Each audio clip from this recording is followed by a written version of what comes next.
1986 Donruss The Rookies, Barry Bonds, an Unheralded hobby classic. Do you remember that time that Barry Bonds' rookie card was little more than a filler, created mainly to help fill out cardboard roster space, to provide background for other rookies?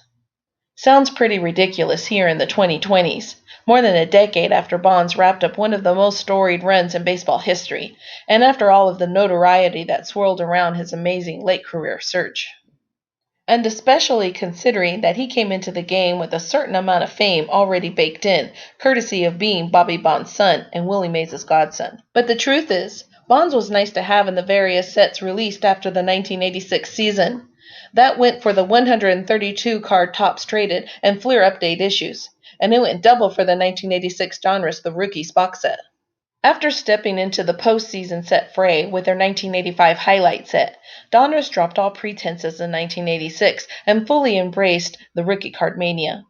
It was hard to blame them, what with all the collector frothing that a summer barrage of home runs and diamond dreams from first-year players fomented.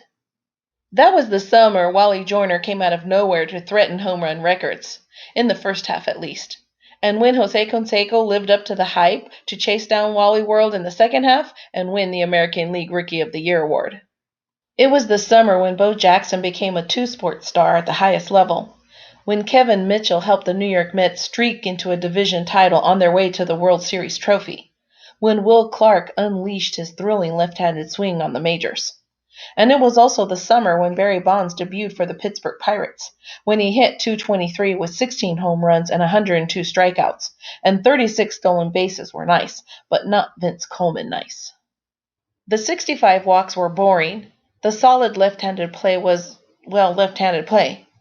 Bonds didn't do a lot to excite collectors that first season, in other words.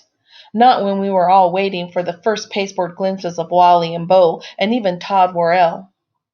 We got them all in that 1986 Donruss The Rookie set, and the Joyner rookie card in particular became an instant hit, one that filled the pages of hobby periodicals and prompted dealers to bust up the set and sell for singles right out of the gate. That sort of smiling, bat-on-shoulder shot of Joyner is a hobby classic even today, and even though he turned out to be a mere star and not a Hall of Famer. Canseco, well, he had a rated rookie card in the 1986 base set, which sat near the top of the hobby for years. And the Bo card has become an icon in its own right. As for Bonds, he showed the world within a few years that he was among the greatest players in the game, winning the 1990 and 1992 National League MVP awards. It wasn't until he moved on to the San Francisco Giants that his cards really started to light up the hobby, though.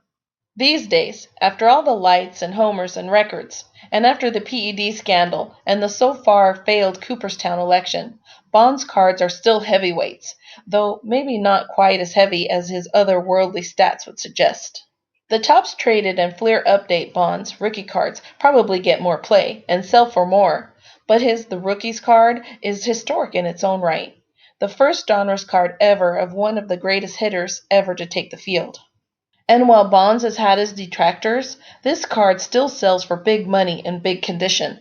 Expect to pay $400 or more for PSA 10 copy, and $50 if you slide down to PSA 9.